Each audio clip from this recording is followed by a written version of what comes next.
Hey everyone, are you ready for this? We're diving into some really cool stuff happening in the UK right now. It's all about renewable energy. And get this year, renewables are on track to actually become the main source of electricity in the UK, beating out fossil fuels for the top spot. Yeah. It's pretty amazing to see this happening. We've got a bunch of articles here from Sustainability Magazine, The Independent, Ember, Tree News, the CIBSE Journal, and Renewables Now, all from December 2024. So we're going to break down what's driving this change, why it's a big deal for all of us, and what it could mean for the future of energy. Yeah, it really is an incredible shift. It's like all these different things have come together at the right time to make it happen. Not only is the UK putting a ton of effort into boosting its renewable energy, but we're also seeing fossil fuels kind of fading into the background. Right, let's start with that decline in fossil fuels. It seems like coal is pretty much on its way out, Mm. and gas is having a hard time keeping up. What happened there? What caused that to change so much? Well, one of the biggest things that happened this year was the UK shut down its last coal-fired power plant, which is a huge deal. That's the end of 142 years of relying on coal for power. It's a pretty big moment in the UK's energy story. It really is. It feels symbolic, like closing a chapter. But what about gas? Wasn't it supposed to be the bridge fuel to a cleaner future? What's going on with that now? Yeah, gas-fired power generation has actually dropped to levels we haven't seen since 1996. There are a few things behind this. First, renewable energy production is way up. At the same time, the overall demand for electricity has actually gone down a little. And here's an interesting thing. The UK is now able to import cheaper power from its neighbors, like France, which relies a lot on nuclear power. They're basically buying electricity through undersea cables to help meet their needs. Wow, that's a smart move, getting a good deal on electricity from across the channel. You mentioned that the demand for electricity has gone down. Is that because people are just using less energy overall, or is there something else happening? It's probably a combination of things. There's always a push to conserve energy, of course.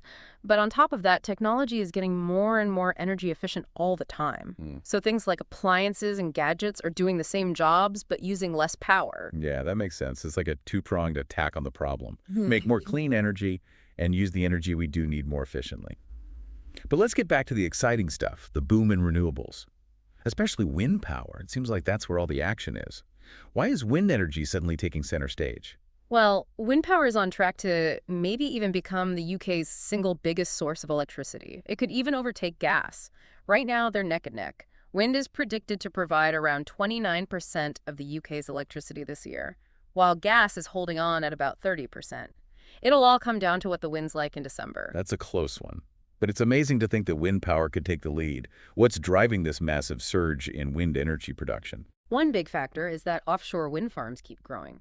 These massive installations out at sea are getting more efficient and less expensive to build, so they're a really attractive investment. And onshore wind generation, the kind on land, actually saw a jump of about 23% in the first 9 months of this year, partly because we've had pretty good wind speeds. So it's a mix of human ingenuity and a bit of help from Mother Nature. But some people might be wondering, why wind? What makes it so special compared to other types of renewable energy? There are some key advantages with wind. Wind turbines can produce power around the clock. They have a lifespan of up to 120,000 hours, Wow. which is over 13 years. And a really important point is that wind power doesn't directly create any greenhouse gases while it's working. It's clean energy from beginning to end. Okay, that's a pretty strong argument for wind power. Right. But with all this wind energy being produced, Mm. how do we make sure it's there when we actually need it? Wind can be a little unpredictable, you know. That's where energy storage comes in. It's a critical piece of the puzzle when you're dealing with renewable sources that come and go, like wind and solar power. So how do we actually store all that wind energy for when we need it? What kind of solutions are people working on? Think of it like a giant battery for the whole power grid. There are a bunch of promising technologies being developed right now. Batteries themselves are a big area of focus, especially with all the advancements in lithium-ion batteries. But there are other really interesting options too, like pumped hydro storage. Pumped hydro. That sounds intriguing. What's that all about? It's actually a pretty simple idea. You have two reservoirs, like big pools of water at different heights. When you have extra energy, like on a super windy day, you use that energy to pump water uphill to the higher reservoir. Then, when you need more power and the wind might not be blowing as much, you release the water downhill, and that spins turbines to generate electricity. Ah, so it's like using gravity to store energy. Pretty Yeah. clever. What about that other technology you mentioned, compressed air energy storage? Yeah, that's another fascinating approach. You basically use excess electricity to compress air and store it in underground caverns. And when you need that energy back, Hmm. you release the compressed air to power turbines. It seems like there's so much innovation happening in the energy storage field. But let's step back for a second and look at the bigger picture. What does this shift toward renewables mean for the UK's overall energy goals? Well, this progress is a major step towards the UK's goal of reaching net zero emissions by 2050. By switching from fossil fuels to clean energy sources, we can make a serious dent in greenhouse gas emissions and fight climate change. That's definitely a win for the environment. But what about the economic side of things? Some people might be worried that this transition will mean job losses in the fossil fuel industry. It's true, there will be some changes in the job market, but what's interesting is that the renewable energy sector is creating a whole wave of new jobs. We're talking about jobs in manufacturing, installation, maintenance, research, and development. For example, the offshore wind industry, which is booming, is expected to create thousands of new jobs in the coming years. So it's not just about saving the planet, it's about building a more sustainable economy, too. Are there any other benefits that people might not think about right away? Well, think about the impact on public health. By phasing out fossil fuels, we can reduce air pollution, which has been linked to breathing problems and other health issues. Cleaner air means healthier communities. That's a big one, especially in cities where air quality can be a real problem. It seems like there's a lot to be optimistic about with this energy transition. But let's be realistic for a minute. Are there any potential downsides or challenges we need to be aware of? Of course, any big change like this comes with challenges. One concern is how these large-scale renewable energy projects will affect the way things look, especially wind farms. Some communities have raised concerns about wind turbines not fitting in visually, especially in rural areas or along the coast. Right, it's important to find ways to integrate these projects into the landscape so they don't stick out like a sore thumb. What about the impact on wildlife? I've heard concerns about that too. Yes, it's definitely important to carefully assess how these projects might affect birds and bats, especially when deciding where to put wind farms. But the good news is that advances in technology and better planning practices are helping to reduce those risks. So it sounds like there's a balancing act involved. We need to develop renewable energy responsibly. But besides those environmental considerations, are there any economic or logistical hurdles we need to overcome? One of the biggest challenges is that we need to invest a lot in upgrading our grid infrastructure. The current grid was designed for a centralized system based on fossil fuels. To handle the ups and downs of renewable energy, we need to make the grid smarter and more flexible. This means updating transmission lines, substations, and the systems that control everything. So we need a smarter grid to handle all this clean energy. What does that look like in reality? A smart grid uses digital technology and advanced communication systems to keep track of and manage the flow of electricity in real time. It can balance supply and demand much more efficiently, integrate renewable sources smoothly, and make the entire grid more resilient to problems. That sounds pretty complex. Where does energy storage fit into this smart grid vision? Energy storage is essential for smoothing out the fluctuations in renewable energy production. When you have a surplus of wind or solar power, you can store that extra energy in batteries or other systems. Then, when demand exceeds supply, you can release the stored energy to keep the grid stable. So it's like a backup system for the grid and make sure we have reliable electricity even when the wind isn't blowing or the sun isn't shining. We've covered a lot of ground here, from the decline of fossil fuels to the rise of renewables, and all the challenges and opportunities that come with this energy transition. Before we wrap up this part of our deep dive, I'm curious to hear your thoughts on something. We've been focusing a lot on wind and solar, but are there any other types of renewable energy that you think have a lot of potential for the future? Absolutely.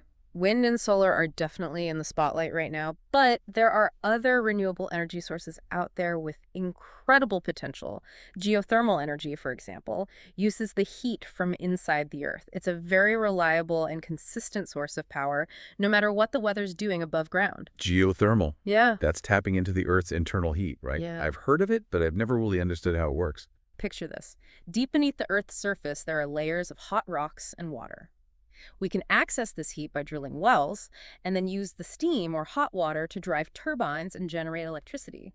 In some places, you can even use geothermal energy directly to heat and cool buildings. Wow, so it's like having a natural boiler under our feet. Pretty amazing. What about the ocean? Are there ways to capture the energy from waves or tides? There are. And that's another area with some really exciting possibilities. Tidal power captures energy from the rising and falling of the tides, while wave power converts the energy of ocean waves into electricity. These technologies are still in their early stages, but they hold a lot of promise, especially for coastal communities. It's incredible to think about how much energy is out there in the ocean just waiting to be harnessed. But speaking of scale, all these renewable energy projects, whether it's wind farms, solar installations, or geothermal plants, Yeah, they all need space, right? Could there be competition for land as these projects keep growing? that's a valid point. As we move towards more decentralized energy system, we need to think carefully about land use.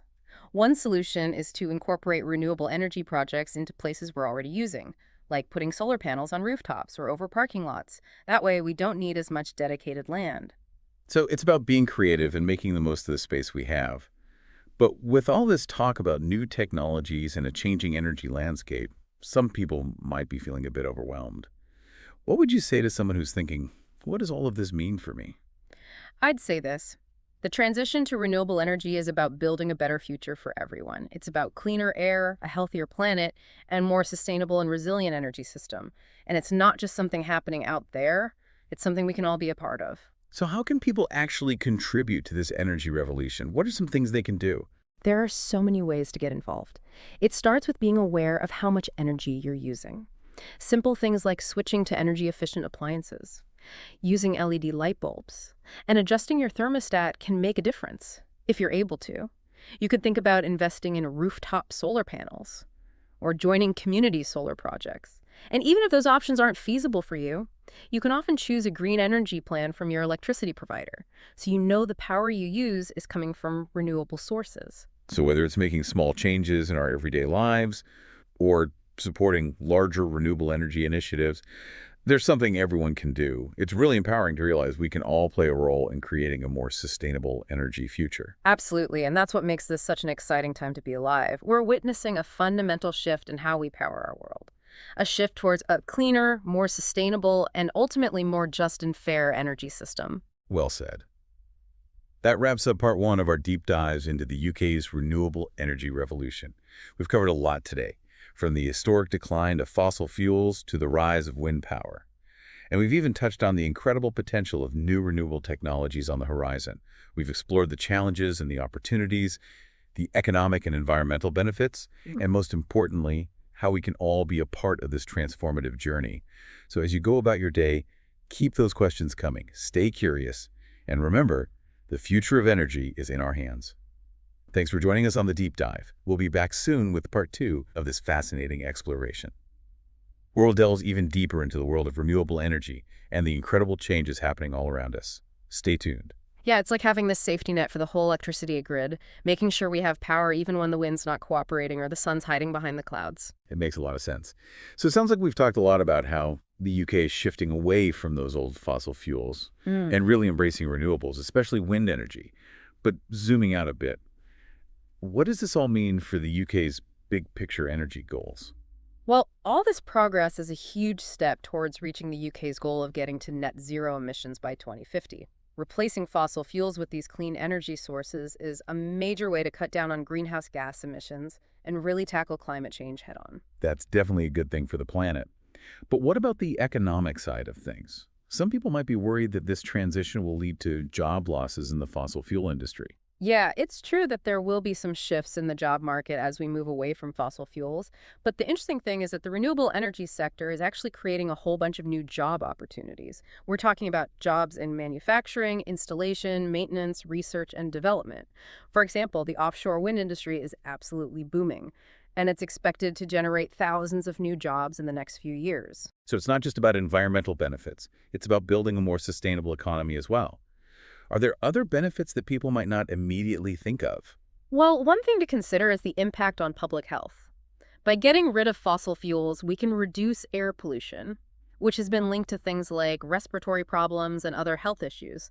Cleaner air means healthier communities. Right. That's a significant benefit, especially in urban areas where air quality can be a real concern. It seems like there are plenty of reasons to be optimistic about this shift to renewable energy, but let's be realistic for a moment. Are there any potential drawbacks or challenges that we should be aware of? Of course, any big change like this comes with its own set of challenges. One concern that's often raised is the visual impact of these large-scale renewable energy projects, especially wind farms. Some communities have expressed concerns about how wind turbines affect the landscape, especially in rural areas or coastal regions. That's understandable. It's important to find ways to blend these projects into the surroundings so they don't disrupt the natural beauty of those areas. What about the potential impact on wildlife?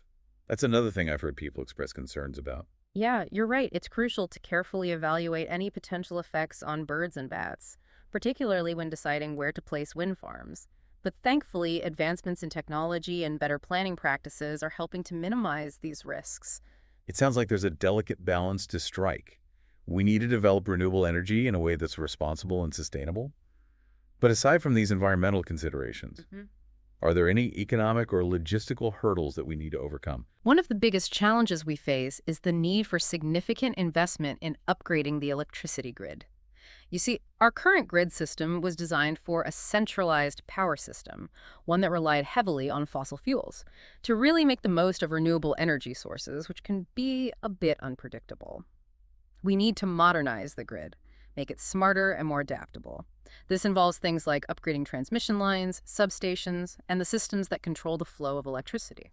So we need a smarter grid to handle all this clean energy. What exactly does that mean? What does a smarter grid look like? Well, a smart grid uses digital technology and advanced communication systems to monitor and manage the flow of electricity in real time.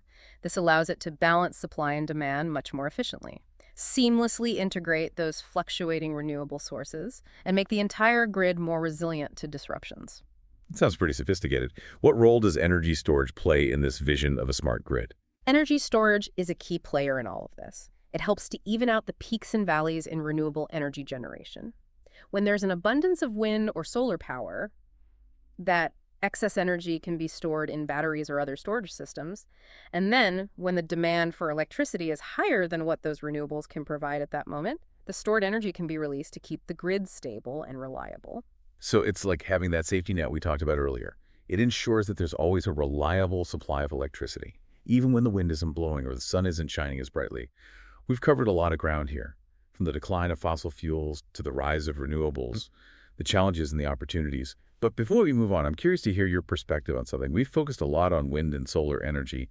Are there any other renewable energy sources that you think hold a lot of promise for the future? Definitely. There are some really fascinating options out there. Wind and solar are getting a lot of attention right now, which is great. But geothermal energy is another one with a ton of potential. It's all about harnessing the heat from deep inside the earth. And it's a super reliable source of power no matter what the weather's like up above. Geothermal, yeah. Yeah. That's using the Earth's own internal heat, right. I've heard about it, but never quite grasped how it actually works. It's kind of like this.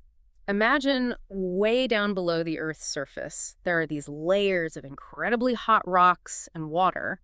We can tap into that heat by drilling wells, and then we can use the steam or hot water that comes up to power turbines and generate electricity. In some areas, you can even use geothermal energy directly for heating and cooling buildings. So it's like having a natural furnace right under our feet. That's amazing. What about the ocean? Is there a way to capture energy from waves or tides? Absolutely. That's another area with some really exciting possibilities. Tidal power harnesses the energy from the rising and falling tides, and wave power converts the energy of ocean waves into electricity. These technologies are still being developed, but they offer a vast and largely untapped resource, especially for communities along the coast. It's mind-blowing to think about all that energy just out there in the ocean. But thinking about the scale of these projects, all these wind farms, solar installations, geothermal plants, they all require space, don't they? Could there be competition for land as these projects continue to grow? That's a good point, and it's something we need to consider carefully. As we move towards a more distributed energy system, land use planning becomes even more important. One solution is to try to integrate these renewable energy projects into existing infrastructure. For example, instead of always needing big, dedicated land areas, we can install solar panels on rooftops or over parking lots. Right, so it's about being smart and efficient with the space we already have. But all this talk about new technologies and the changing energy landscape, it might feel a bit overwhelming for some people. What would you say to someone who's wondering, what does this all mean for me? I'd say this. The transition to renewable energy is ultimately about creating a better future for all of us. It's about cleaner air, a healthier planet, and a more sustainable and resilient energy system. And it's not just something happening out there that we have no control over. It's something we can all be a part of. So how can individuals contribute to this shift towards renewable energy? What are some practical steps people can take? There are so many ways to get involved. It starts with being more mindful of your own energy consumption. Little things like switching to energy-efficient appliances, using LED light bulbs, and adjusting your thermostat can make a difference. If you're in a position to, you could consider investing in rooftop solar panels for your home, or participating in community solar projects. And even if those aren't options right now, you can often choose a green energy tariff from your electricity provider, so you know you're supporting renewable sources. So whether it's making small changes in our daily lives or supporting larger-scale renewable energy initiatives, everyone has the power to contribute. It's pretty amazing to think about that. The power we have as individuals to help create a more sustainable future. Exactly. And that's what makes this such an exciting time. We're seeing this fundamental change in how we power the world, a shift towards a cleaner, more sustainable, and ultimately fairer energy system. Well said. That brings us to the end of our deep dive into the UK's renewable energy revolution. We've explored the remarkable journey from the decline of those old fossil fuels to the impressive rise of wind power, and even peeked into the exciting world of new and emerging renewable technologies. We've talked about the challenges and the opportunities, the environmental and economic benefits, and most importantly, how we can all play a role in this incredible transformation. So as you go about your day, keep those questions coming, stay curious, and remember, the future of energy is in our hands. Thanks for joining us on the Deep Dive.